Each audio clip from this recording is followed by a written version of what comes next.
Alors, le sujet d'aujourd'hui s'intitule « Que ma volonté soit faite ». Je reviendrai sur le titre un peu plus tard, mais peut-être que ça fait résonner une autre phrase dans votre tête, n'est-ce pas? Alors, le texte clé d'aujourd'hui, on l'a lu dans 2 Rois, chapitre 20, au verset 1, il est dit « En ce temps-là, Ézéchias fut malade à la mort. Le prophète Ésaïe, fils d'Amoz, vint auprès de lui et lui dit « Ainsi parle l'Éternel, donne tes ordres à ta maison, car tu vas mourir et tu ne vivras plus. » Alors, comment vous réagiriez, vous, si jamais on vous disait que vous alliez mourir? Regardez un petit peu comment Ézéchias a réagi ici au verset 2. Il dit « Ézéchias tourna son visage contre le mur et fit cette prière à l'Éternel. Ô Éternel, souviens-toi que j'ai marché devant ta face avec fidélité et intégrité de cœur, et que j'ai fait ce qui est bien à tes yeux. » Ézéchias répandit d'abondantes larmes. Qui était sorti n'était pas encore dans la cour du milieu lorsque la parole de l'Éternel lui fut adressée en ces termes. « Retourne et dis à Ézéchias, chef de mon peuple, ainsi parle l'Éternel, le Dieu de David ton père. J'ai entendu ta prière, j'ai vu tes larmes. Voici, je te guérirai. Le 3e jour, tu monteras à la maison de l'Éternel.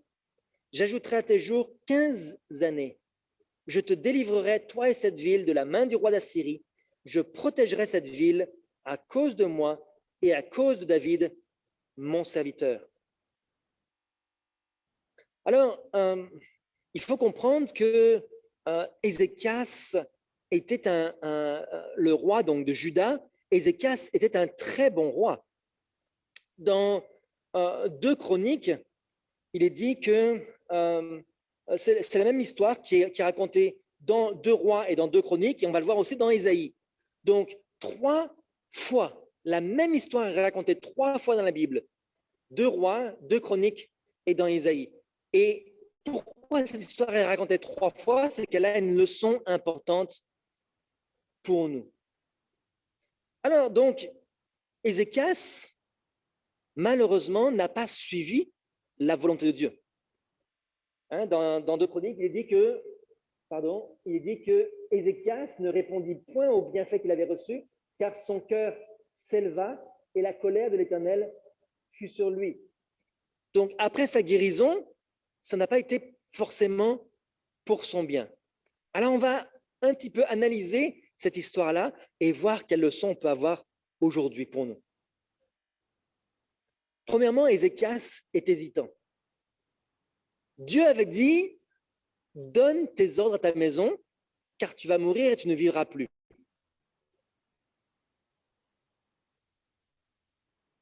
C'est étrange, les décisions de Dieu, vous ne trouvez pas? Des fois, on se demande, mais pourquoi Dieu prend de telles décisions? Quand j'ai demandé, est-ce qu'Ézéchias était un bon ou un mauvais roi? Ézéchias était un excellent roi. C'est un des rois qui a vécu le plus longtemps. Il est dit, ici, il est dit, dans 2 Rois 18, la 3e année d'Osée, fils d'Éla, roi d'Israël, Ézéchias, fils d'Akaz, roi de Juda, régna. Alors, Akaz, lui, était un mauvais roi. Mais Ézéchias, lui, avait 25 ans lorsqu'il devint roi, et il régna 29 ans à Jérusalem, un des plus longs règnes. Sa mère s'appelait Abi, fille de Zacharie. Il fit ce qui est droit aux yeux de l'Éternel, entièrement comme avait fait David, son père. Pourquoi est-ce on dit que David était son père? Non pas que c'était son père littéral, mais c'était son père par l'héritage spirituel. Il suivait la voie de David. Il était un réformateur. C'était un très bon roi. Regardez ce qu'il avait fait. Il est dit, il fit disparaître les hauts lieux, brisa les statues, abattit les idoles et mit en pièces le serpent d'airain que Moïse avait fait, car les enfants d'Israël avaient jusqu'alors brûlé des parfums devant lui. On l'appelait Nehushtan. Imaginez depuis l'époque de la sortie d'Égypte jusqu'à ce moment-là des rois, les Juifs adoraient ce serpent. Imaginez, une idole. Alors que même David ne l'avait pas détruite. Il mit sa confiance en l'Éternel, le Dieu d'Israël, Et parmi tous les rois de Juda qui vinrent après lui ou qui le précédèrent, il n'en eut point de semblable à lui. Il fut attaché à l'Éternel, il ne se détourna point de lui, et il observa les commandements que l'Éternel avait prescrits à Moïse. Alors pourquoi Dieu prend une telle décision? Pourquoi est-ce que Dieu lui dit, tu vas mourir? Est-ce que Dieu se trompe lorsqu'il prend ce genre de décision? On peut se demander très souvent, si vous avez vécu des moments difficiles dans votre vie, je pense que vous êtes tous passés par des épreuves, ou peut-être que vous passez actuellement par des épreuves, et vous vous demandez, mais pourquoi? Pourquoi est-ce que Dieu décide ces choses-là? Est-ce qu'il se trompe? Si par exemple vous appreniez que vous avez un cancer incurable, il est déjà développé au dernier stade, il enveloppe tous vos organes et vous allez mourir, qu'est-ce que vous feriez? Qu'est-ce que vous feriez? Comment est-ce que vous vous sentiriez si Dieu vous disait, si le médecin vous disait, vous êtes condamné, vous allez mourir? Que feriez-vous? Auriez-vous besoin de mettre votre maison en ordre, vous aussi? Auriez-vous des changements spirituels à faire?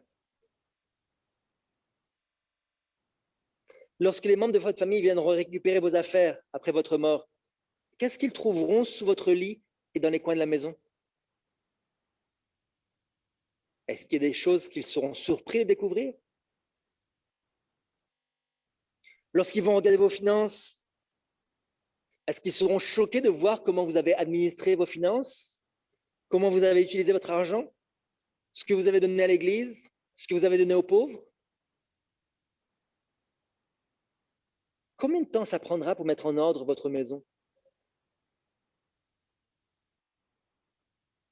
Lorsque Ésaïe est venu voir le roi qui lui a dit « Tu vas mourir », le roi n'avait pas beaucoup de temps.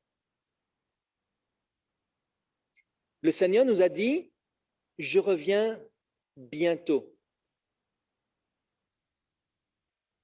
Il n'y a plus beaucoup de temps pour nous, frères et sœurs. Bien sûr, ce n'est pas la mort, forcément, qui arrive. Pour nous, c'est la délivrance. Mais est-ce que notre maison est en ordre? Êtes-vous prêt aujourd'hui, si jamais le Seigneur devait revenir, seriez-vous prêt à faire face à la vie éternelle ou à la mort éternelle? Il y a quelques années, avec certains membres de l'Église et avec notre famille, on est allé visiter la maison de William Miller. Et pour ceux, je ne sais pas qui parmi vous était allé visiter. Est-ce que vous pouvez lever la main, ceux qui étaient allés visiter la maison de William Miller? Oui, je me rappelle. OK. Et à cet endroit, on avait visité sa maison, la chapelle qu'il avait construite, sa ferme. Mais il y avait un endroit très intéressant qui s'appelait Ascension Rock. Un endroit où les croyants s'étaient rassemblés lors de la venue de Jésus. Ils s'attendaient à la venue de Jésus le 22 octobre 1844. Ils s'étaient tous rassemblés ici. Ils étaient tous prêts pour la venue de Jésus. La plupart avaient vendu leurs fermes. Ils avaient arrêté de planter cette année parce qu'ils ne s'attendaient pas à avoir de récolte puisque le Seigneur allait revenir. Ils s'étaient préparés pour la venue du Seigneur. Et c'était impressionnant de se tenir sur ces rochers-là et de penser, est-ce que moi aussi je suis prêt à la venue du Seigneur? Si Jésus revient aujourd'hui, mais quel était le problème?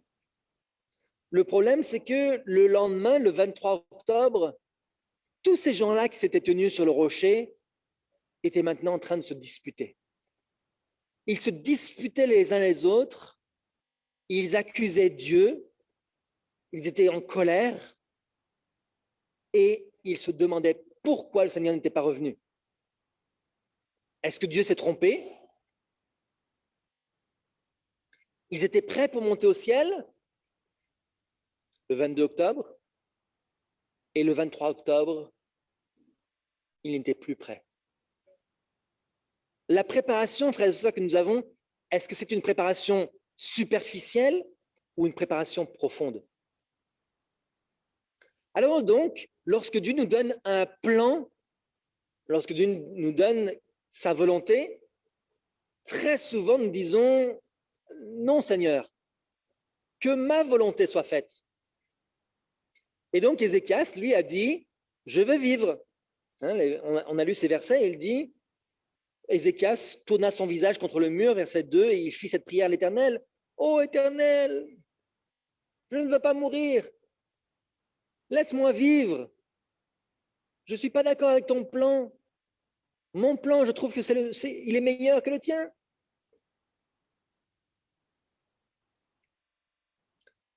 Les plans de Dieu, on ne les comprend pas toujours. Dans Job 36, verset 26, il est dit que Dieu est grand, mais sa grandeur nous échappe. Nous ne pourrons pas comprendre les plans de Dieu toujours. Ça nous échappe. Pourquoi est-ce qu'il décide d'une telle chose? Pourquoi il décide des fois des tragédies? Pourquoi des fois une personne qui nous est chère doit mourir? Pourquoi est-ce que cela arrive? Pourquoi est-ce que les méchants vivent et les bons meurent?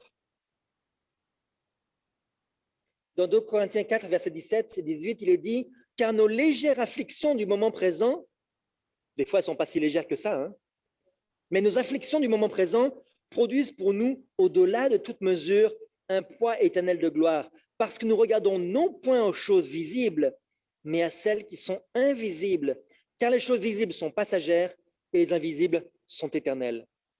Les plans de Dieu sont éternels. Ils ont des conséquences éternelles. Frères et sœurs, des fois, on ne comprend pas pourquoi Dieu fait une chose, telle ou telle chose. Selon nos yeux humains, nous, on voudrait que les choses se produisent de telle manière. Pourquoi est-ce que Dieu fait de tels choix? Récemment, dans les journaux, en tout cas récemment, assez récemment, ici, entre l'Ontario et le Québec, le 25 février 2020, il y a une femme de 27 ans qui est morte lors d'une collision frontale sur la route 138, près de Cornwall. Elle était chrétienne. Elle était enseignante dans une école chrétienne. Et l'auteur de l'accident, un jeune homme, avait un taux d'alcool élevé dans son sang. Lui, il a été transporté à l'hôpital pour soigner des blessures mineures, mais sa vie n'était pas en danger. La question qu'on peut se poser, c'est pourquoi est-ce que l'ivrogne a survécu et la femme chrétienne est morte? Pourquoi? Pourquoi est-ce que Dieu fait de tels choix? On peut se poser légitimement cette question. Pourquoi est-ce que Dieu fait ces choix? Ézéchias n'a pas voulu se soumettre à la volonté de Dieu.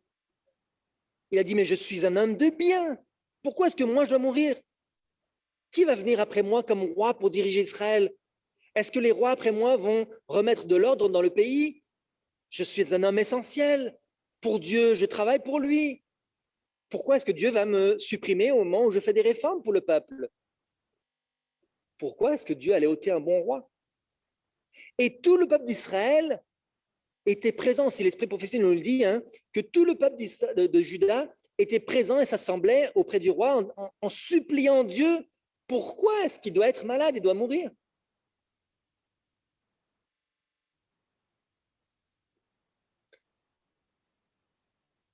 On raconte l'histoire d'une famille chrétienne, et c'est une tragédie qui est arrivée dans leur vie. Ils avaient un fils qui était un jeune homme chrétien, qui était vraiment sérieux, qui était intègre, et il avait une grande carrière devant lui, il était promis à de grandes choses. Il fréquentait l'église tout le temps, et c'était un jeune chrétien exceptionnel, un jeune homme modèle même pour les autres. Et un jour, il était sur le toit de sa maison, il était en train de réparer une fuite, et il est tombé.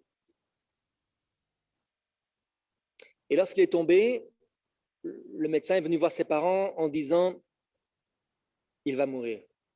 Je n'ai pas d'espoir pour lui. Et les parents sont rentrés chez eux Ils ont appelé les anciens d'église. Tous les membres d'église se sont joints à la prière et ils ont prié en exigeant que Dieu redonne la vie à leur fils. Ils ont non seulement supplié, mais ils ont exigé. Et Dieu a redonné la vie à ce garçon. Mais peu après, il a quitté l'église. Il s'est mis à utiliser de la drogue. Et une nuit, il est sorti avec des amis. Ils ont volé une voiture de sport. Et il a eu un terrible accident. Et il est mort. Et au moment de l'accident, il avait pris de la drogue et il avait bu de l'alcool. Bien sûr, c'était une tragédie. Mais apparemment, il n'était pas préparé à la mort. Et dans les deux cas, c'est une tragédie de perdre son fils.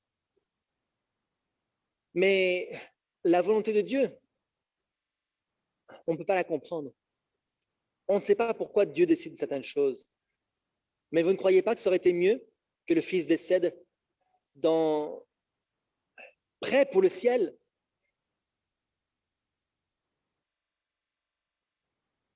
Dans Mystère évangélique, page 213, il est dit « Ce que nous avons de mieux à faire, c'est de présenter nos désirs à notre Père céleste, qui est toute sagesse, et de nous confier entièrement à lui.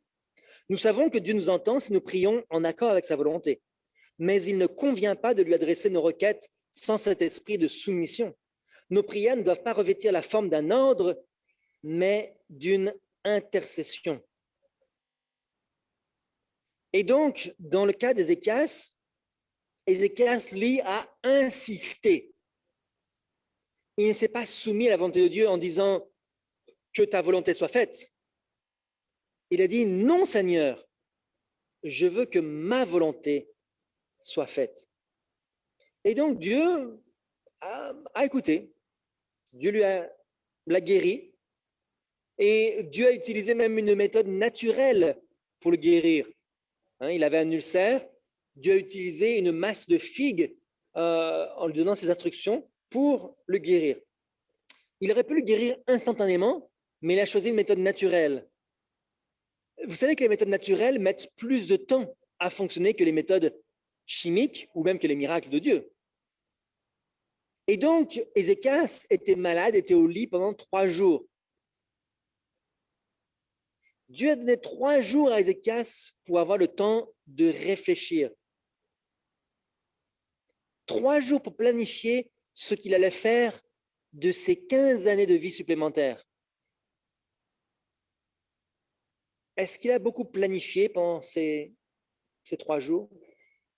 Est-ce qu'il a pensé à son temps de vie supplémentaire? J'ai une question. Pour vous, est-ce que ça vous est déjà arrivé d'avoir un accident ou un moment dans votre vie où vous étiez en danger, un très grand danger, vous auriez pu mourir? Est-ce que ça vous est arrivé? Et Dieu vous a rendu la santé.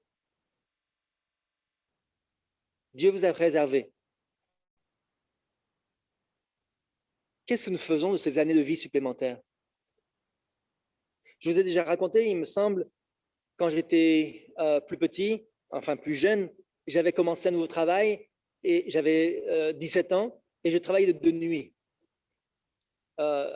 Je sortais de la maison à 3 heures du matin, je commençais le travail vers 4 heures jusqu'à midi.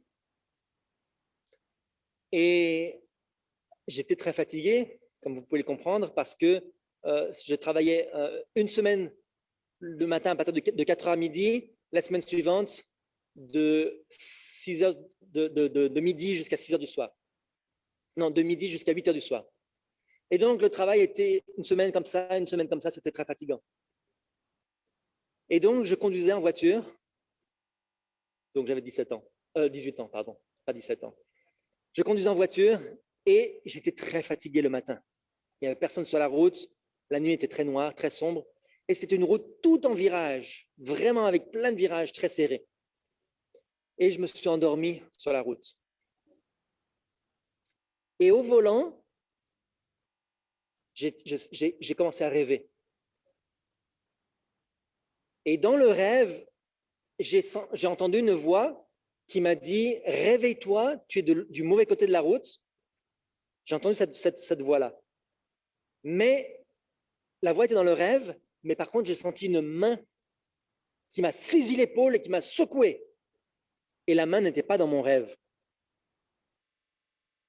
La main était réelle. Et lorsque j'ai senti cette main sur mon épaule qui m'a secoué, qui m'a réveillé, ça m'a laissé une telle force, une telle poignée de main que j'ai ouvert les yeux, j'ai vu que j'étais sur le mauvais côté de la route et qu'une voiture arrivait, j'ai redressé le volant. Ça s'est passé en peut-être 2 secondes. L'endormissement, la voix, le réveil et détourné. Dieu m'a sauvé. J'en suis sûr, il a envoyé son ange pour me sauver. Et j'ai eu des années de vie supplémentaires. Comment est-ce que je vais les utiliser? Comment est-ce que vous allez utiliser les années de vie supplémentaires que Dieu vous donne? Alors donc, Dieu a fait une promesse à Ézéchias et il lui a dit, dans Ésaïe 38, vous voyez que Ésaïe parle aussi de cela, il est dit, « Voici de la part de l'Éternel le signe auquel tu connaîtras que l'Éternel accomplira la parole qu'il a prononcée. Je ferai reculer de 10 degrés en arrière avec le soleil, l'ombre des degrés qui est descendue sur les degrés d'Akaz.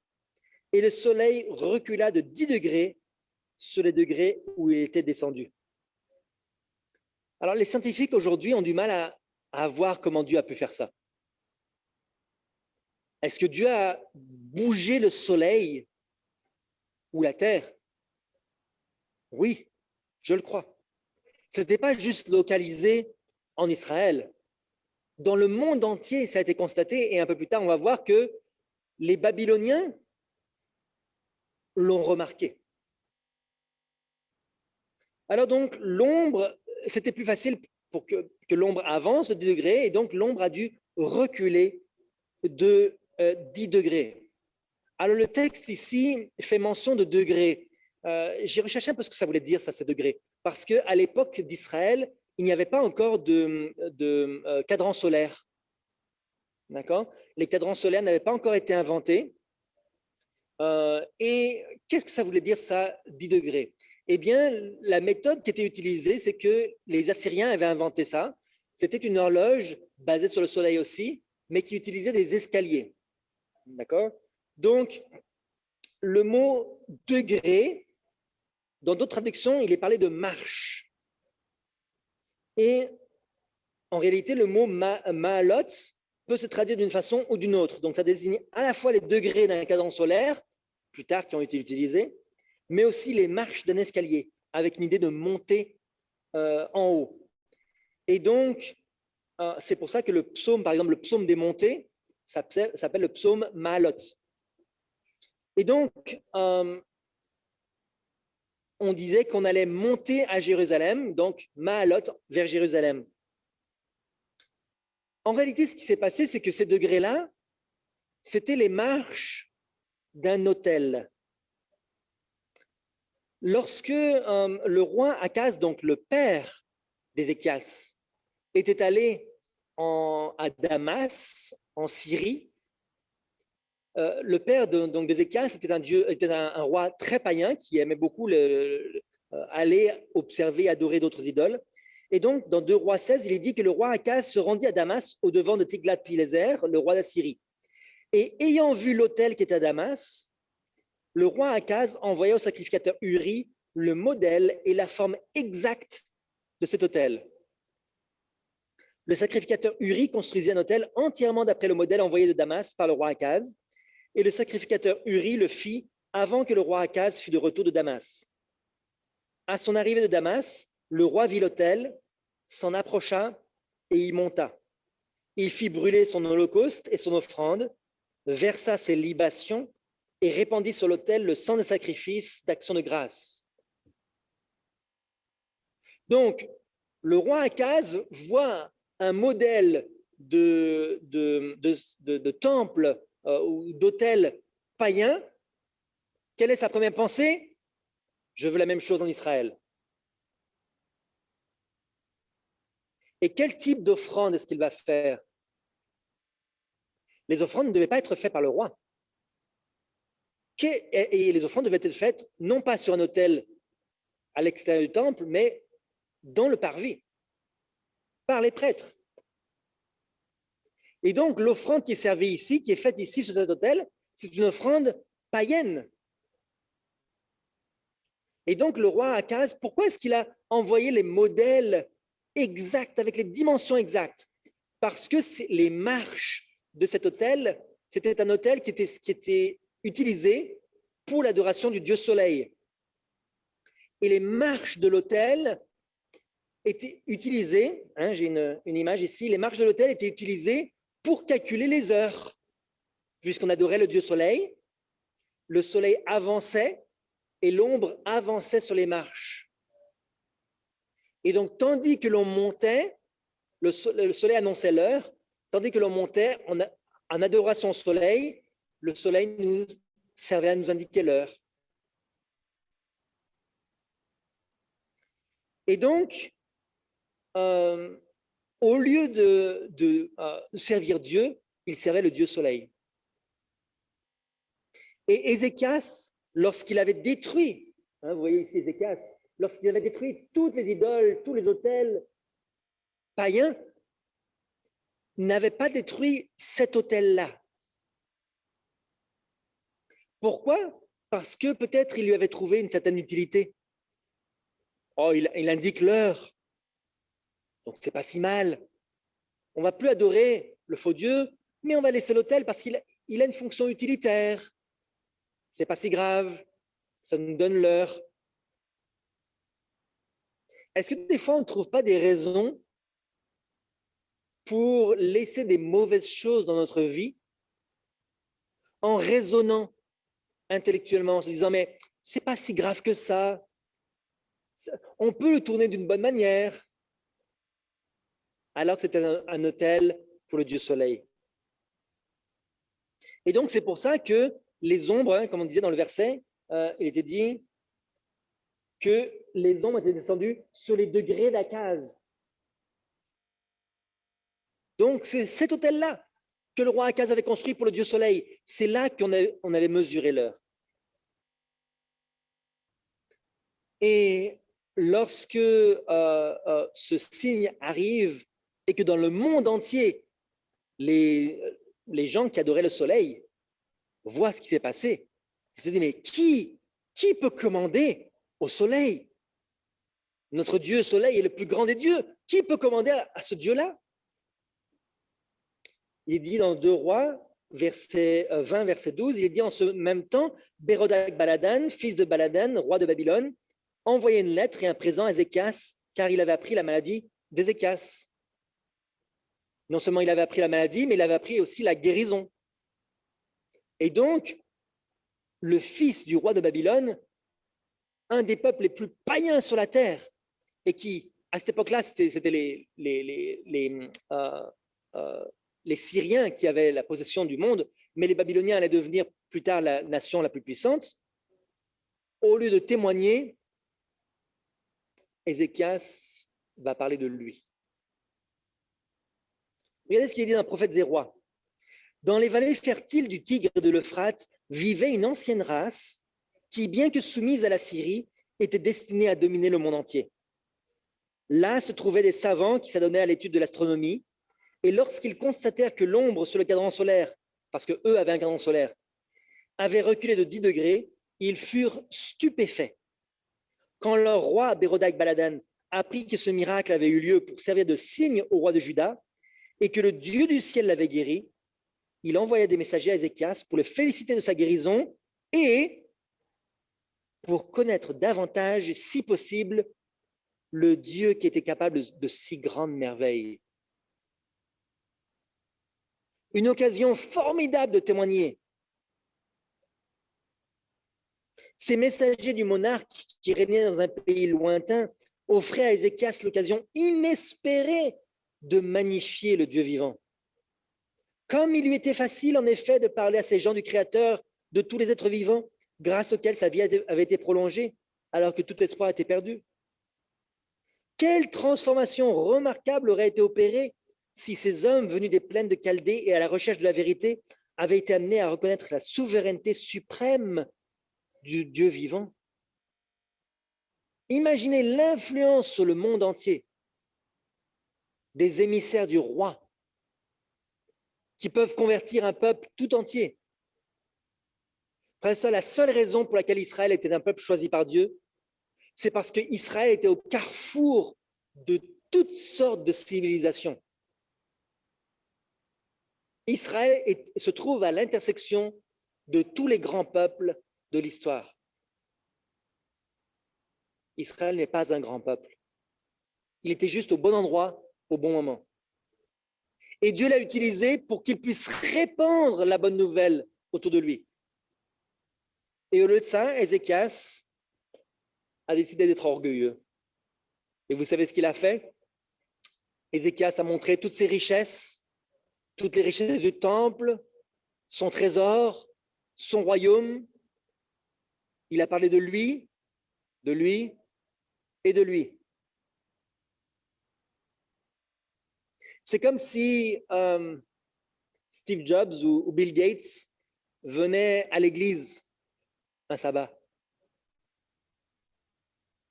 Vous connaissez Bill Gates, le fondateur de Microsoft, Steve Jobs, le fondateur de Apple. Si jamais un jour ils étaient venus à l'église pour entendre parler de la parole de Dieu, pour adorer avec nous, et si au lieu de prêcher, je vais leur montrer mon ordinateur en disant « Hey, vous avez vu, moi aussi j'ai un ordinateur ». Est-ce que vous pensez que c'est pour ça qu'ils étaient venus? Lorsque les gens nous demandent de témoigner de notre foi, pourquoi nous sommes différents? Pourquoi nos enfants sont obéissants? Pourquoi est-ce que votre maison est en ordre?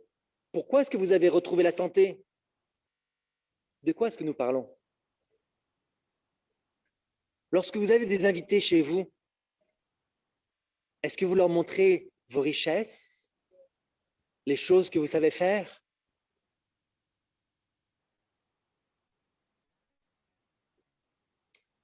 Et donc, Ézéchias, il dit, ne répondit point au bienfait qu'il avait reçu, mais son cœur s'éleva. Et la colère de l'Éternel fut sur lui, sur Juda et sur Jérusalem. Et je ne vais pas trop m'attarder sur les versets suivants, mais vous savez ce qui s'est passé, c'est que au lieu d'avoir une bénédiction, Dieu a dit que la malédiction allait arriver. Ézéchias se repentit, mais le mal était fait. Il n'a jamais pu changer la malédiction et qui, 100 ans plus tard, on va voir que 100 ans plus tard, Nebuchadnezzar a envahi le royaume d'Israël et a tout volé les trésors du roi et de la maison d'Israël, la maison de Dieu.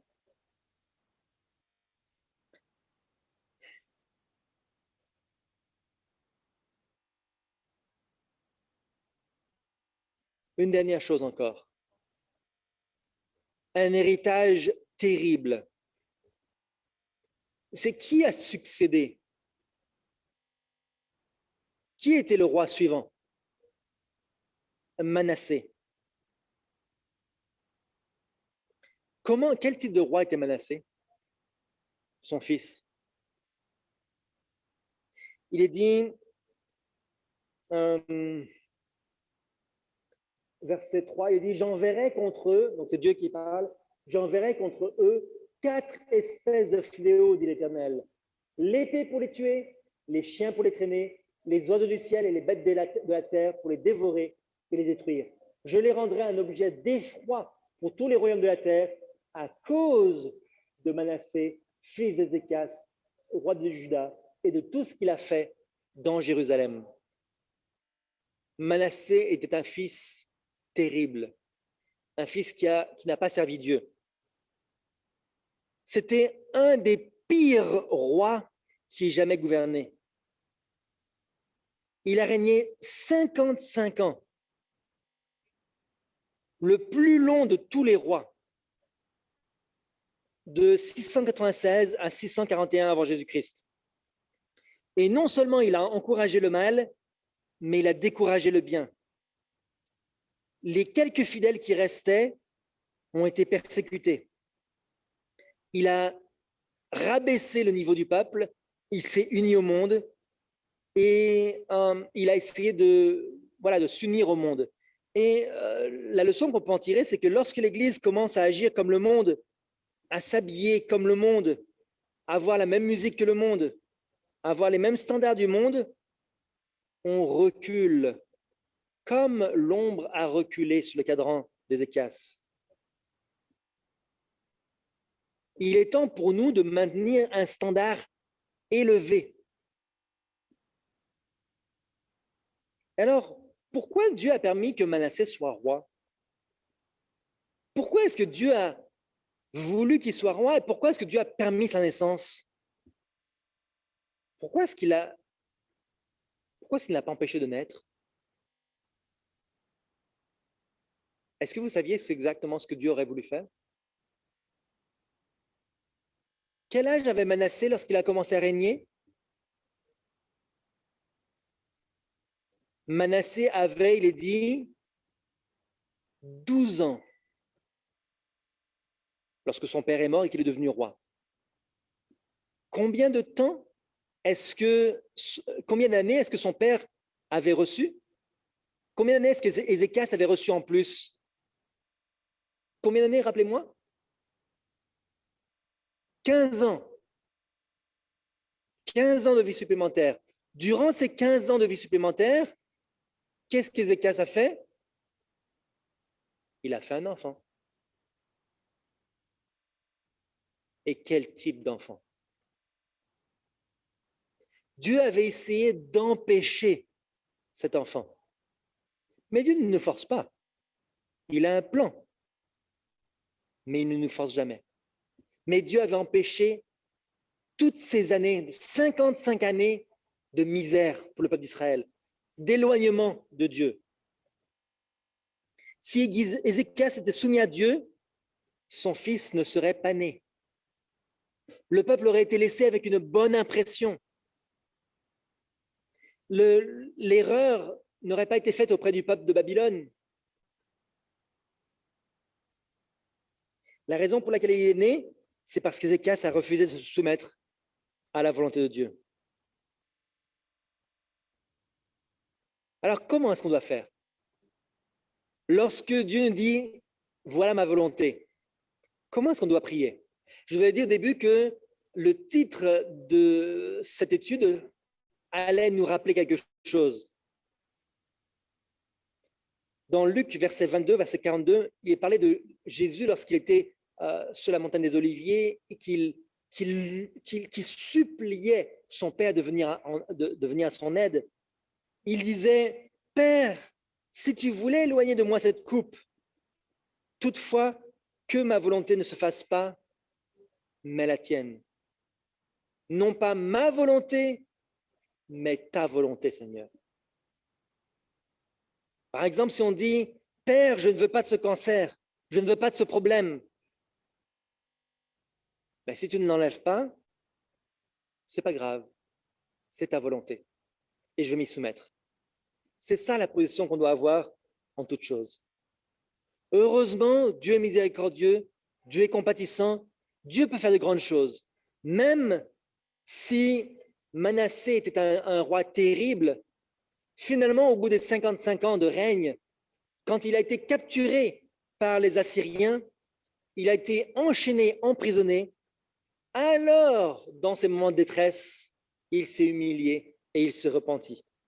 Alors, Manassé a reconnu que l'Éternel était Dieu. Et alors, il a essayé de réparer le mal qu'il avait fait pendant 55 ans. Il a fait disparaître de la maison de l'Éternel les dieux étrangers et l'idole. Il a renversé les autels qu'il avait bâtis sur la montagne. Il a rétabli l'autel de l'Éternel. Il a recommencé à faire les services après 55 ans de vie gâchée. Et même si vous rencontriez, lorsque vous irez au ciel, vous allez peut-être rencontrer Manassé, et il vous dira, j'ai gaspillé 55 ans de ma vie. malgré le gaspillage de ces 55 années, j'ai quand même pu être sauvé, mais c'est par la grâce. Mais j'ai fait des dégâts incroyables autour de moi. Combien de personnes ont été détruites à cause de sa vie? Parce qu'il a choisi de faire sa volonté au lieu de faire la volonté de son Père. Au lieu de dire que ma volonté soit faite, nous devons dire que ta volonté soit faite.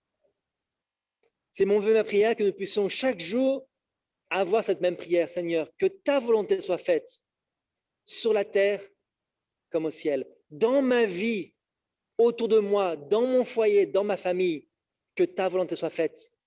Ça veut dire que je vais me soumettre à ta volonté. C'est pas juste dire, oh ben, advienne que pourra. C'est pas juste de dire, peu importe ce qui va m'arriver, je reste là, je ne fais rien, puis Dieu va agir. Non, c'est pas ça. Pour que sa volonté soit faite dans notre vie, il faut que nous-mêmes nous soumettions à sa volonté, que nous agissions en conformité avec la volonté de Dieu, que nous transformions notre vie à l'image de Dieu. C'est seulement comme ça que sa volonté pourra être faite. Alors c'est mon vœu, ma prière pour chacun d'entre nous, pour que nous puissions ne plus nous poser des questions sur la volonté de Dieu, parce qu'il est trop grand, il est trop puissant pour que nous puissions le comprendre. Mais nous savons qu'il est bon et qu'il veut notre bien. C'est mon vœu et ma prière. Amen.